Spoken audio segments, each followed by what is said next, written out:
नमो तस्स भगवतो अरहतो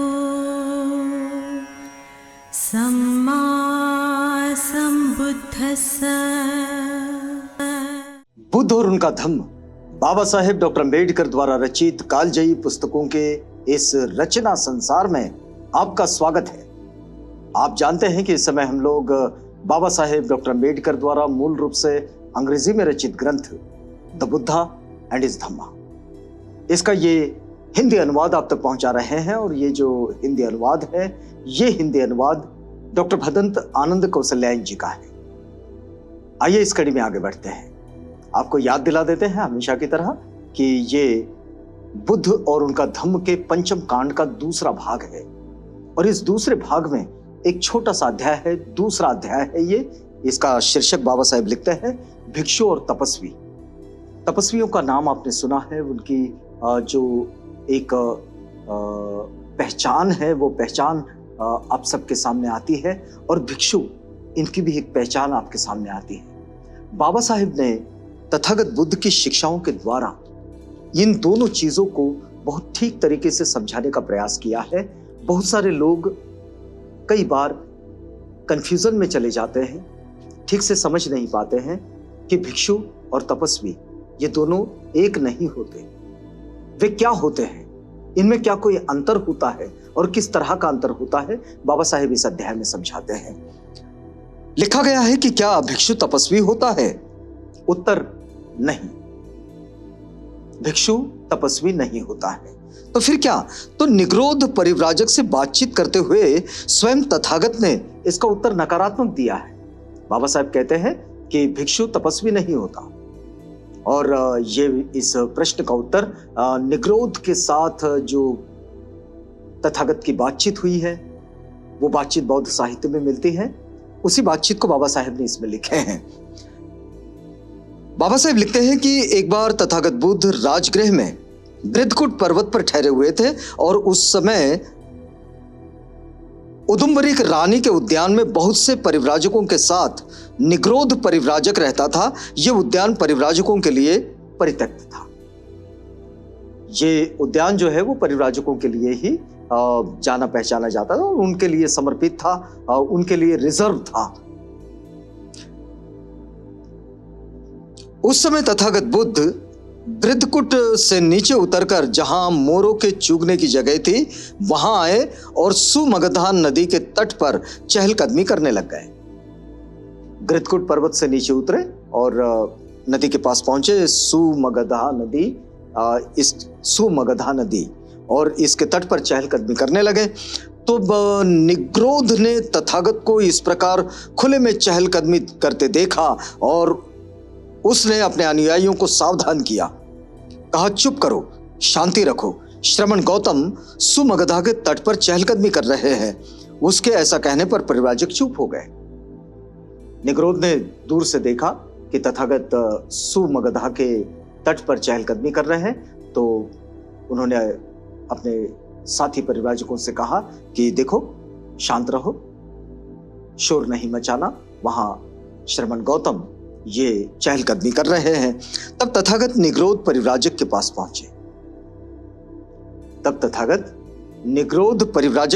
पहुंचे। और निग्रोध परिव्राजक बोला, हे भगवान, हे सुगत, आप पधारे, भगवान आपका स्वागत है।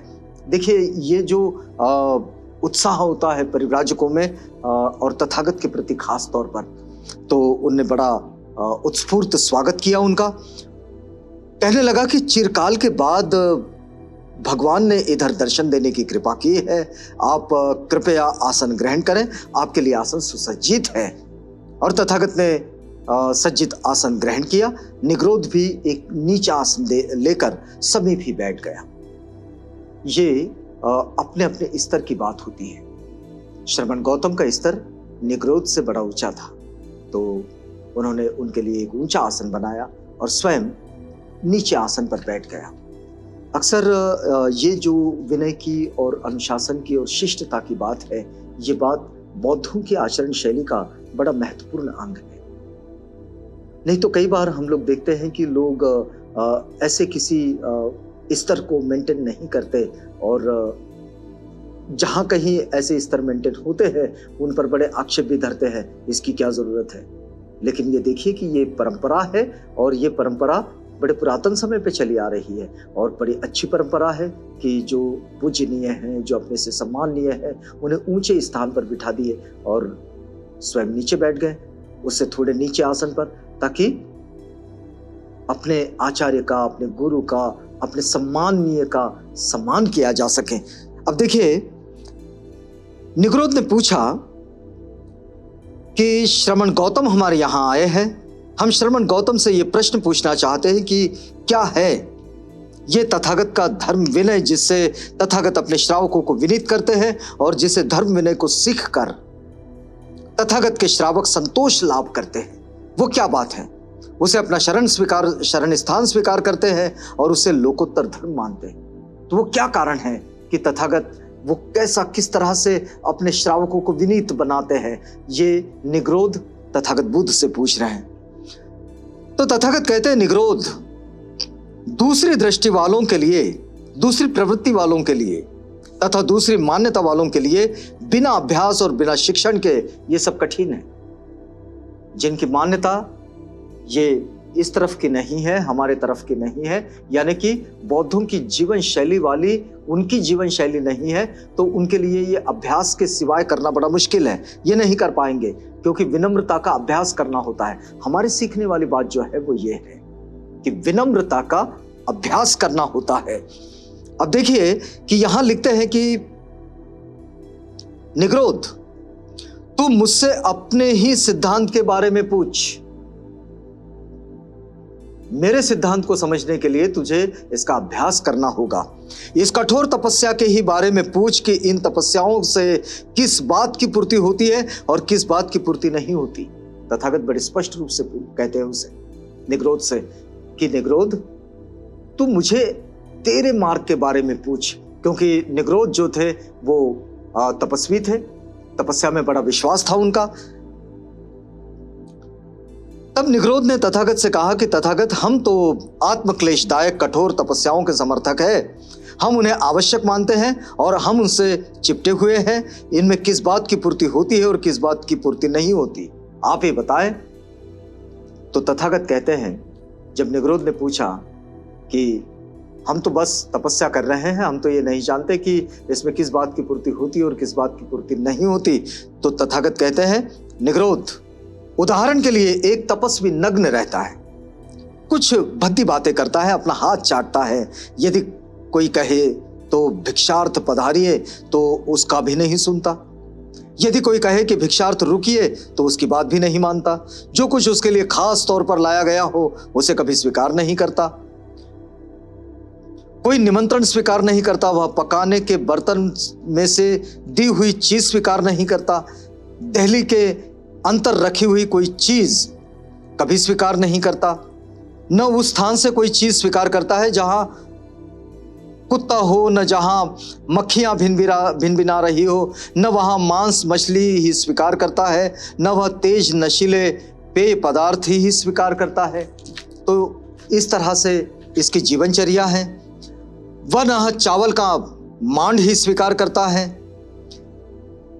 वह या तो एक ही घर से भोजन ग्रहण करने वाला होता है या फिर एक और खाने वाला होता है। या तो एक बार भोजन करता है दिन में, या तो 2 दिन में एक बार, और या 7 दिन में एक बार भोजन करने वाला होता है। तपस्वी इस तरह की तपस्या करते हैं। अब इस प्रकार वह नियमानुसार भोजन ग्रहण करता है 15 दिन में एक बार। 15 दिन में एक बार तक वह या तो गमलों में उगाए गए पौधों पर गुजारा करता है, या फिर जंगली चावलों पर, या निवार बीजों पर, या चमड़े पर, या सेवाल पर, या चावल की भूसी के आटे पर वह अपना गुजारा कर लेता है। वह मोटा झोटा मिला जुला कपड़ा पहनता है। वह कफन का फेंका हुआ कपड़ा पहनता है। वह फेंके हुए चिथड़े पहनता है। वह वक्कल पहनता है। या तो वह मृग छाल धारण करता है, या फिर छाल वस्त्र धारण करता है, या मिट्टी धारण करता है, या आदमी के बालों का बुना हुआ कंबल धारण करता है। इस तरह के जिसके अपने अपने जैसे जैसे व्रत हो, तपस्या के व्रत, तो वैसे वैसे वो ये कार्य करता है। या तो घोड़े के बालों का बुना हुआ कंबल धारण करता है, या तो फिर उल्लू के परों का बना हुआ वस्त्र धारण करता है। वह अपनी दाढ़ी और बालों का लुंचन करने वाला होता है, वह दोनों का लुंचन करने वाला होता है। वह निरंतर खड़ा ही रहने वाला होता है। ऐसे भी तपस्वी होते हैं जो पूर्ण समय खड़े रहते हैं, कभी ना बैठते हैं, ना सोते हैं, ना लेटते हैं, बस खड़े रहते हैं। वह एड़ियों के बल पर चलने वाला होता है, वह बैठकर आगे आगे सरकने वाला होता है, वह कांटों की शैया पर सोने वाला होता है। ये सब आत्म क्लेश की बात है, अपनी काया को क्लेश देने वाली बात। वह कभी लकड़ी के तख्ते पर सोने वाला होता है, कभी उन पर सोने वाला नहीं होता है। वह जमीन पर सोने वाला होता है, वह एक ही पार्श्व पर सोने वाला होता है। वह मिट्टी धूल रमाने वाला होता है, वह खुली हवा में रहने वाला होता है। और इस तरह से वो अपना जीवन यापन करता है। तो ये इस तरह से वो कभी वह पानी न पीने वाला होता है, वह गर्म ही पानी पीने वाला होता है, या तो वो प्रातः मध्याह्न और संध्या को स्नान करने वाला होता है। अब इतना कर चुकने के बाद भगवान बुद्ध ने पूछा कि निग्रोध, तुम क्या सोचते हो कि क्या आत्मक्लेश कारक कठोर तपस्या की पूर्ति हुई या नहीं?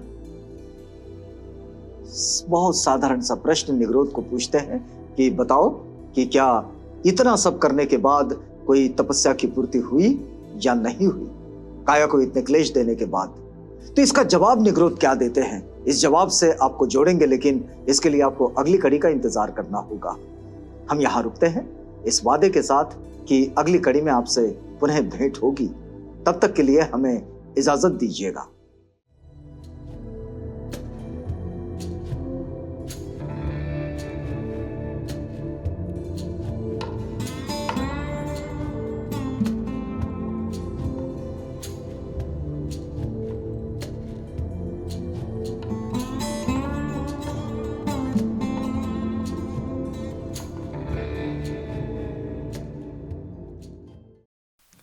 बुद्ध और उनका धम्म।